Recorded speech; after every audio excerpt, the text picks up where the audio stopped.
Okay, so before we get started with some actual problems, let's just talk about what it's asking us when it's asking us to find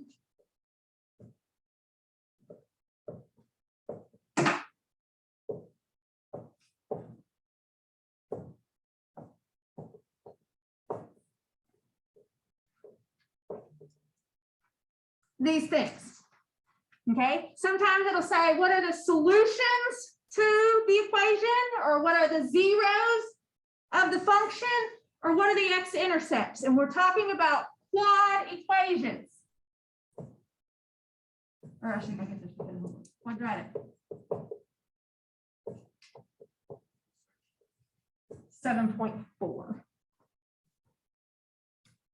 So if we're talking about solving quadratic equations, if I graph a quadratic function, quadratic functions are x squared functions. And we've graphed plenty of those this semester, right? What if you're x squared, what is your shape going to be? Right, it's going to be the parabola. This parabola crosses the x-axis twice, which are your x-intercepts, right? X-intercepts are the points where you cross the x-axis. These numbers, the x-coordinates of those points, are going to be the solutions or zeros of the equation. Okay, it's all tied together. We're going to talk about two different ways to, by hand, solve quadratic equations. The first way is going to be by factoring, which is the easiest way. So let's look at number 1.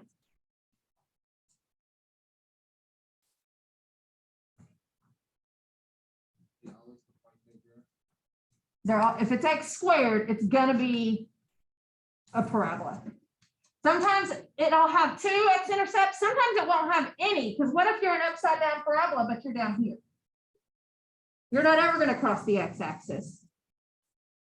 So you could have 2 x-intercepts or 2 solutions. We'll talk about that when we get to it. And there's one possibility where you have 1 x-intercept. If your vertex is on the x-axis, you would just have 1 solution or 1 x-intercept. Okay, looking at number 1, it says to find the zeros. And you have f of w equals w squared plus 12w plus 27. And it wants us to find the zeros of this function. Okay, f of w is the same thing as saying y, just like f of x. Okay, so this is just like saying y equals w squared plus 12w plus 27. So if I'm finding the solutions, or if I graph this, the x-intercepts, looking at these 2 points that are x-intercepts, their x's are however far left or right they are. But what are all x-intercepts y values? 0, right? Because if you are lying on the x-axis, what have you not done? Gone up or down. You're still on the x, which means your y coordinate or your y value is 0. So that's what we're putting in right here for the y.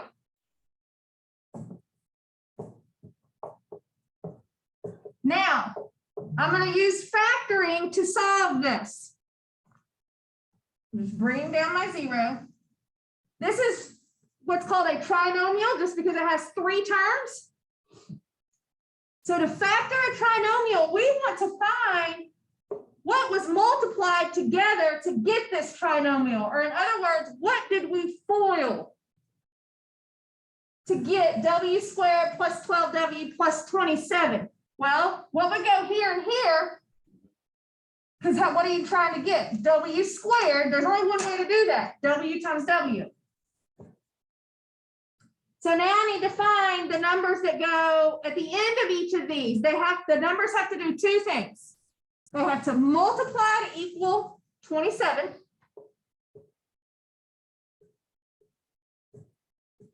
And at the same time, add to this number. So here's the ways to multiply to 27. Which pair adds to 12? 9 and 3. So positive 9 and a positive 3. Now, once you get your factors, you set them each equal to 0 and solve them for W. So this first one, subtract the 9s. So W equals negative 9.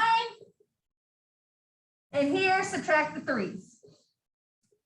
So W equals negative 3. So the two solutions of this equation are negative 9 and negative 3, which means it's going to do what? It's going to cross, if I did graph this, it's going to cross the x-axis at negative 9 and negative 3. Okay, but in this section, it's just asking me to find zeros or solutions. Okay, but what happens? This we got lucky because there was a pair that multiplied to 27 and added to 12. That's not always going to be the case, right? What if this would have been at 26? Then we would have been stuck. Okay, so that's why we have this formula that will solve all quadratic equations, whether they factor or not.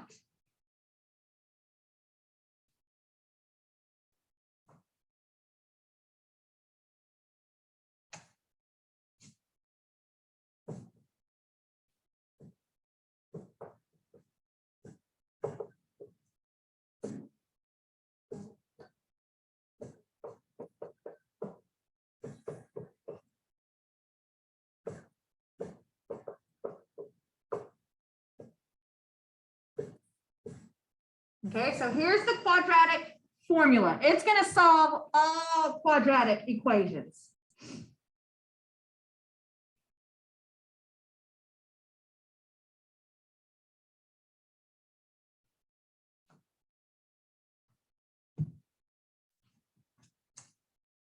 And we use it for problems that don't factor. So like number 2, you have f of x equals x squared minus 2x minus 4.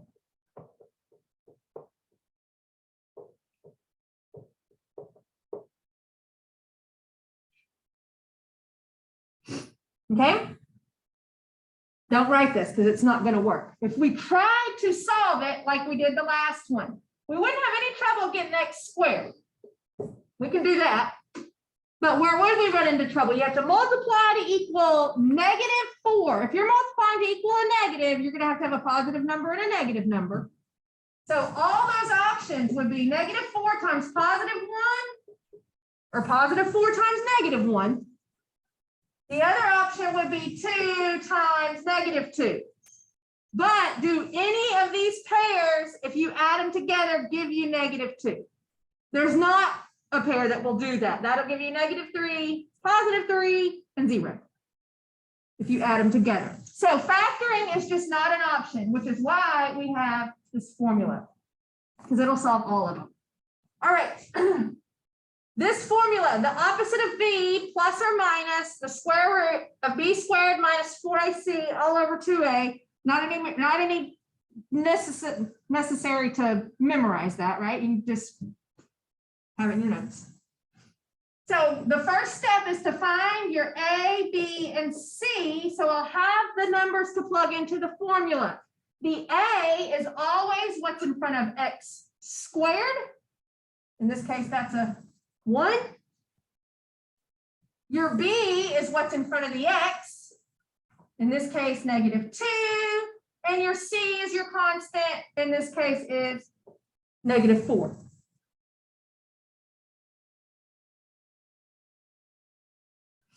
So let's plug these into the formula to solve it for x. The first thing is, I don't ever say negative b here, because if you see negative b here and then your b is negative, it's kind of confusing.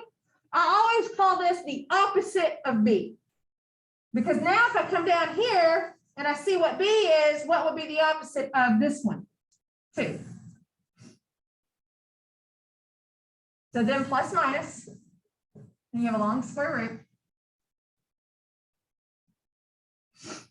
Under the square root, your b again, but this time square it, or in other words, multiply it times itself, which would give you positive 4.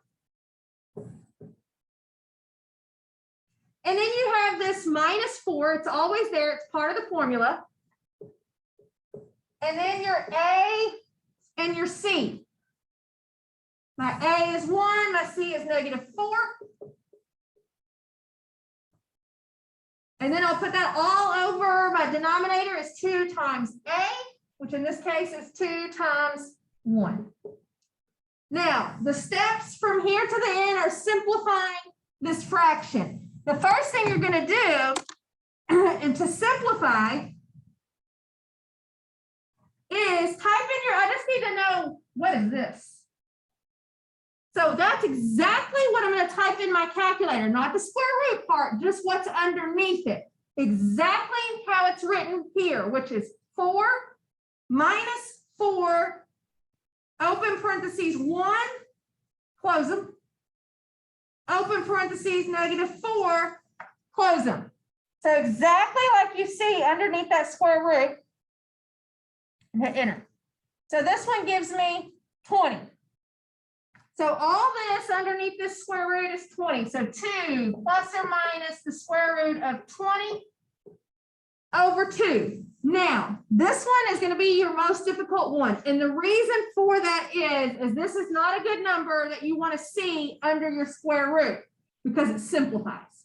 What I mean by simplify is if you have a square root and the number underneath it has a perfect square factor, which means a number that when you take the square root of it, you get a whole number.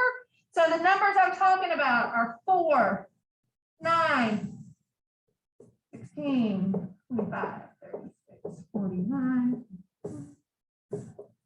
Okay. 1 is a perfect square, but we don't use it in this because it wouldn't make a difference. So what are the factors of 20? How do you get 20? 20 times 1, so I'm not worried about those. 10 times 2, is 10 or 2 in this list? What's the other way to multiply to get 20? 4. Right? So it does have a perfect square factor. So what that means is I have to use that to simplify this 20. And the way you do that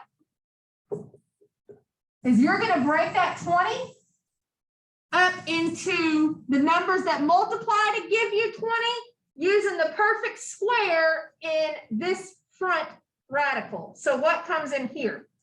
4 times 5. The 5 is like just what's left over after you pull out this perfect square. All right, I still have a 2 in the denominator. What is the square root of 4? Here's why you pull it out. It's plain old 2. So I'm gonna come over here. So actually, all I'm doing on this next step is turning this into a 2. So I have 2 plus or minus 2 square roots of 5 over 2. Now, one last step, and it is just to reduce this fraction. Because here's what's happening. This whole denominator is a 2, which means 2 over 2, and 2 square roots of 5 over 2. So if all these numbers right here will reduce, then you just need to reduce it. What is all those 2's go into? Right, they're all going to turn into 1s, right? Because what is 2 over 2? 1. 2 over 2. 1. So all of them turn into 1s. So now let's see what we have left. In front of that plus minus, I've got 1. Plus minus. On this side, I have 1 square root of 5. I don't need to write that 1. It shouldn't mark it wrong. But if you have 1 square root of 5, that's just the same as saying the square root of 5. I also don't need to write this one. Because what is, if you're over 1, you don't need to write that, right? 10 over 1 is still just 10. So if your 1 is all that's left in your denominator, you don't need to write it. Those are your two solutions. The reason there's two of them is because of that plus minus. Okay, so when you type in your answer in Math Lab, you can either write 1 plus the square root of 5 and 1 minus the square root of 5 to separate your two solutions, or this plus minus key button will be in your toolbox. That way you don't have to type it out twice. You can type in 1 and then go down in your toolbox, hit the plus minus, and then square root of 5. Okay, now the reason that one's longer than a lot of them is because when we got here, it did that. A lot of them and the rest of them in this section, this number, once we get to this step, will not have a factor that's a perfect square. So I won't have to keep going. I will be able to just stop right here, like number 3.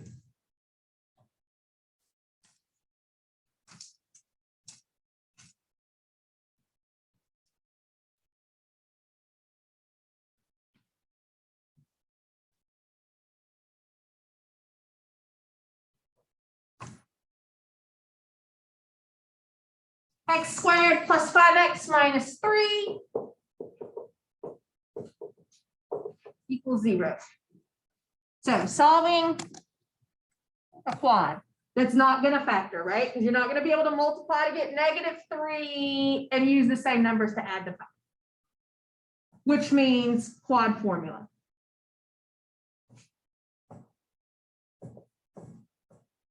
A, B, and C. A is 1. B is 5, C is -3. Right, so let's plug these in. What's the opposite of B? -5. Then your plus minus, and then your long square root.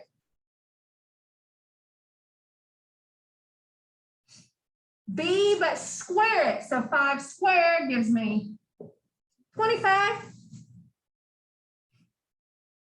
And then -4, that's the formula. And then your A and C, so 1 and -3.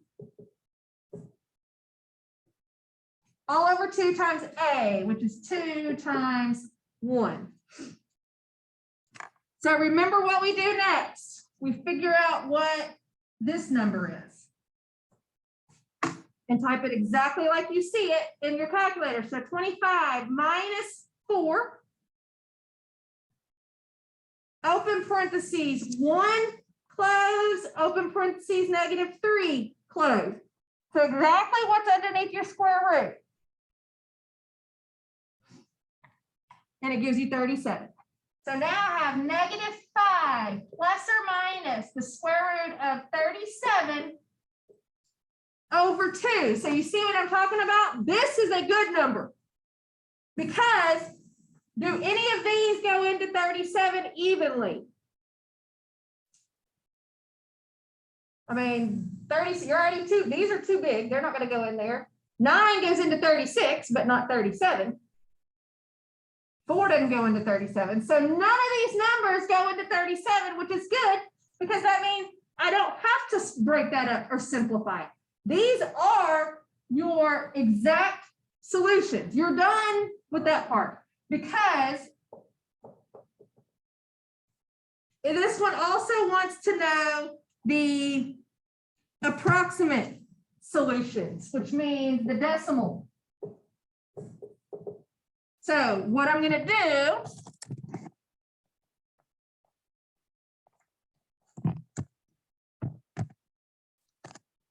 is type this into my calculator. Do 1 plus and 1 minus. When you're typing it in your calculator, put parentheses around that numerator. If you don't put parentheses around the numerator, it's just going to put the square root of 37 over 2 instead of the whole thing. So again, open parenthesis,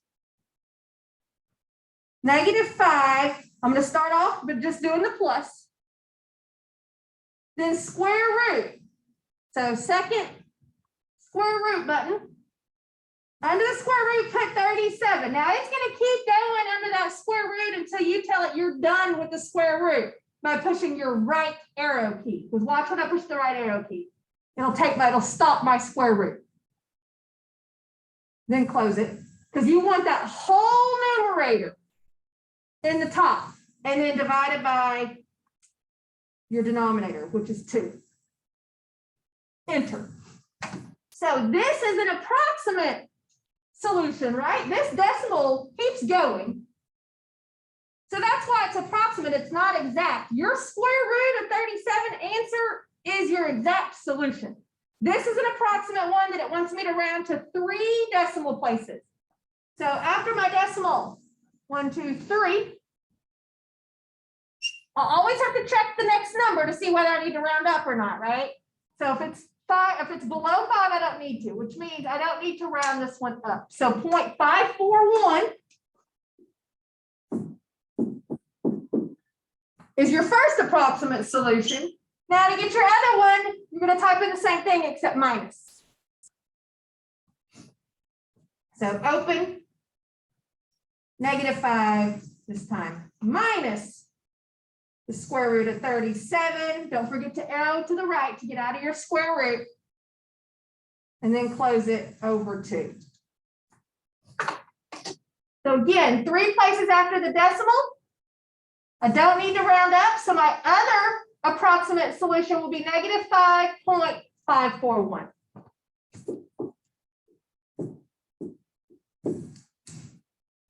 So that's how you're going to get the approximate solutions from your exact solution. Right, next one.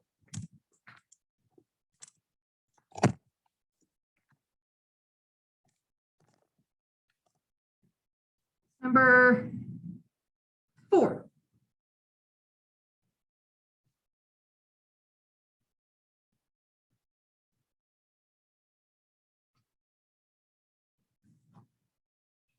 F of x equals 5x squared minus x plus 9.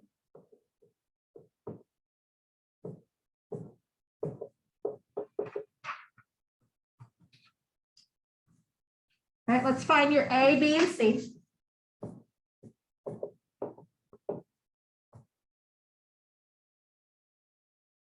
So 5 is my A, -1 is my B, and my C is 9.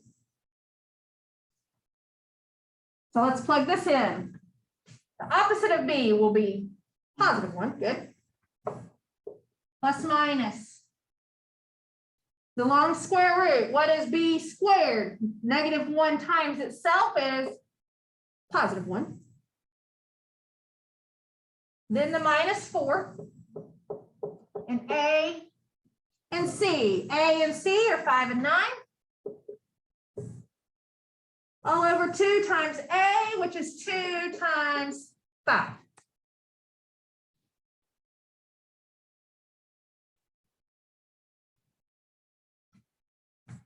And then type this in your calculator. What does that one give you?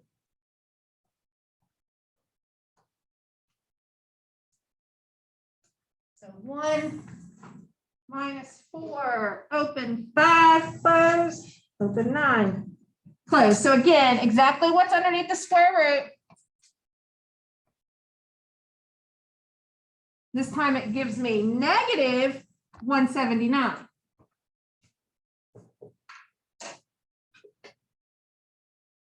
Over 10. So we're actually to the end. I just can't leave my answer with a negative underneath the square root. If you tried to get the approximate solutions to this and you typed in -179, it's going to give you an error. So the way you fix that is you pull out the negative part of it, and it's actually going to be the letter I. Okay, because what this is going to end up being an imaginary solution. And we'll talk about what that means.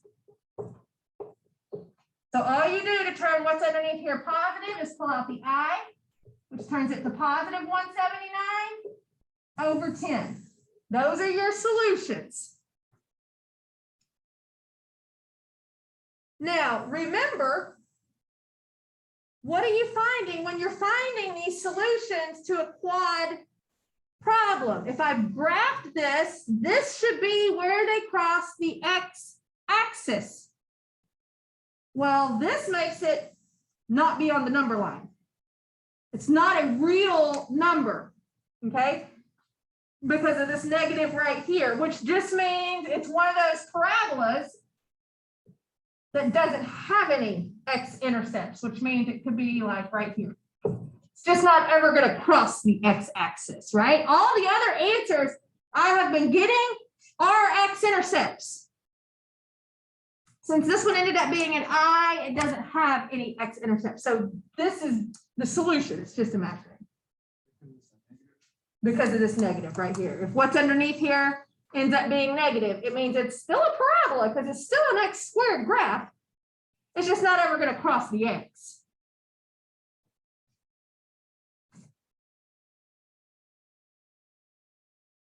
All right, try number 5. Number 5 is exactly like number 3 was. You're going to get here and you're not going to be able to break it apart. It's going to be positive underneath here, so I don't need to worry about an I, but it's going to ask me for the solutions in those two different ways. The exact solutions, which is going to be your radical solutions, and then your approximate solutions, which are those decimals that we did in the calculator. Now I'll take roll while you're trying this.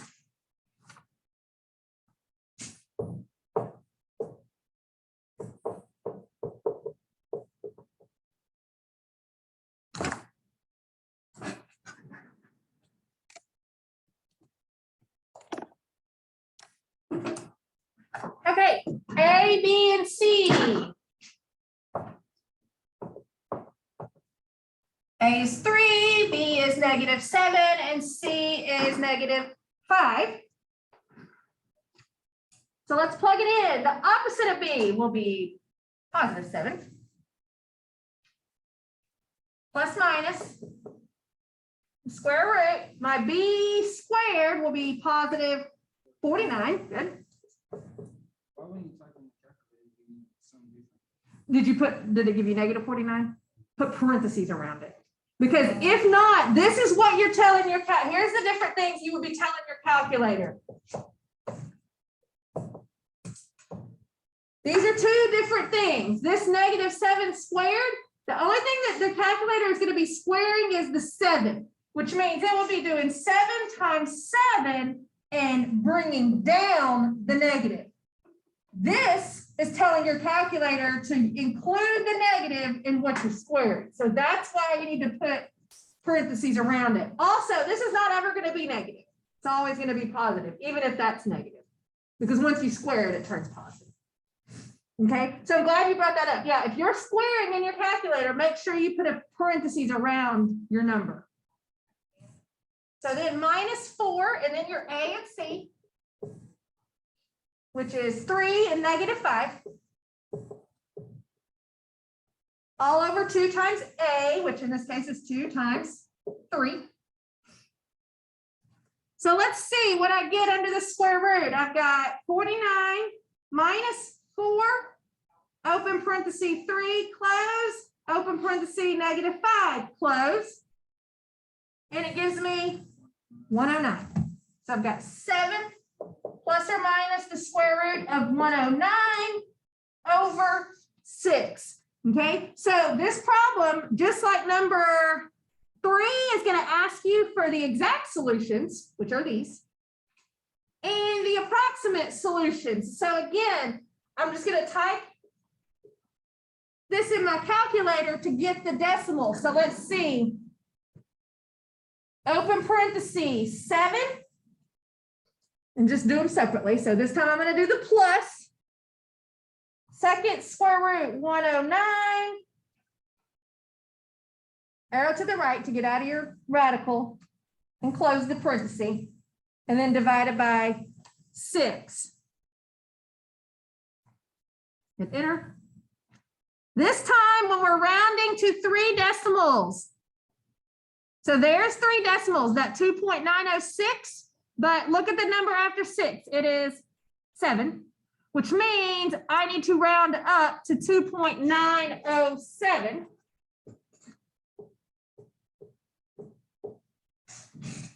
And then do the minus. So 7, or excuse me, open parentheses 7 minus the square root of 109 divided by 6. So again, all I did was type in the same exact thing. I just changed this plus to a minus, hit enter. Go 3 places after the decimal. This time I don't need to round up, so I have negative 0.573. All right, last one of this, and then we're going to do the first 2 problems in 4.8. And then I'll walk around and connect and give quad programs to whoever has their calculator. Because what the quad program will do for you is once you go to the program, you'll enter your A, B, and C. It'll give you these 2 things without doing all this. Okay. Now, I wanted to do it by hand so that I have the recording. So that way, for anybody who doesn't have the calculator or whatever, will still be able to solve these. But from now on, when I'm solving a quad equation, I'm just going to say go to your quad program. All right, last one in 7.4. F of x equals 3x squared minus 5x minus 11.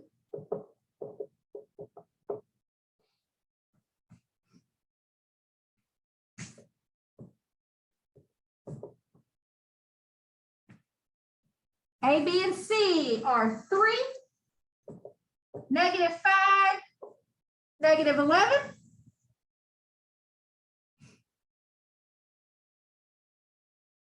Plugging in, the opposite of B will be positive 5.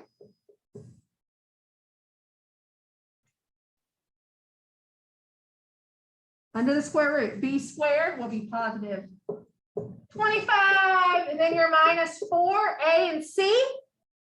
A and C are 3 and negative 11. All over 2 times A, so 2 times 3. And let's see, what's under my square root? 25 minus 4, open 3, close, open negative 11, close.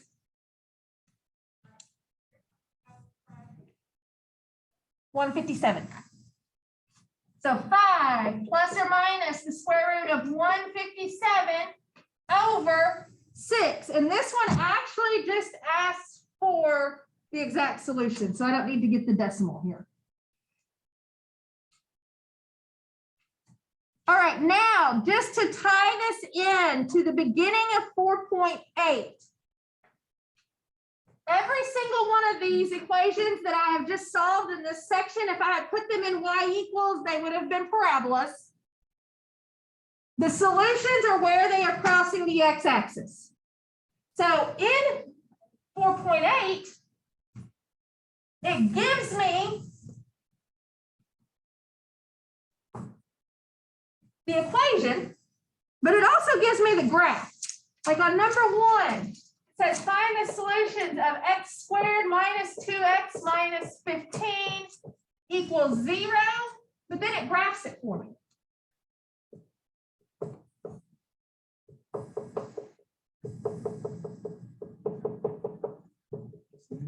Yeah, 4.8. And we're just going to do the first 2.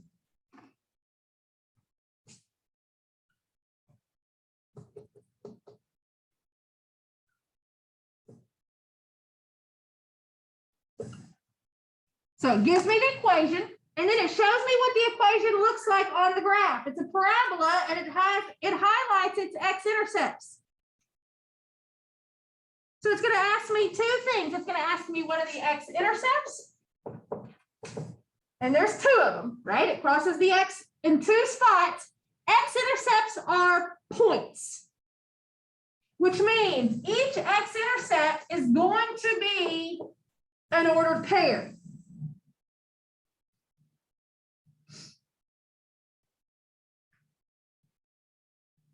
What's this x-intercept? What's its x coordinate? -3. What's its y and all y's at the x-axis? 0. What's this one's x? 5. And again, what's its y? 0. So those are the x-intercepts. And then the next part of this is going to say, well, what are the solutions to this equation if I solve the equation? What would your solutions be? -3 and 5. The solutions are the same as the x coordinates of your x-intercepts. Now, here's the thing, just to warn you about typing in MATLAB, these are points. They are ordered pairs, and it says to put a comma in between them. This is not a point, which means you do not put that in parentheses. This ain't talking about going left 3 up 5. That's the solutions to this problem. So that's why you do not put parentheses around that. All right, last one, and it's just like this one.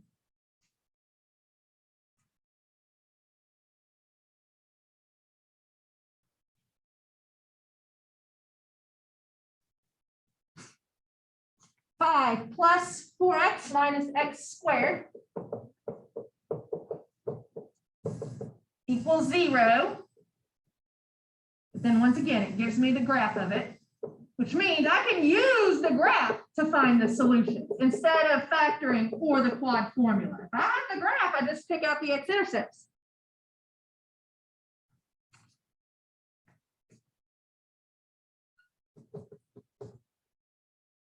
This one's a parabola, but it is upside down since it's x squared is negative.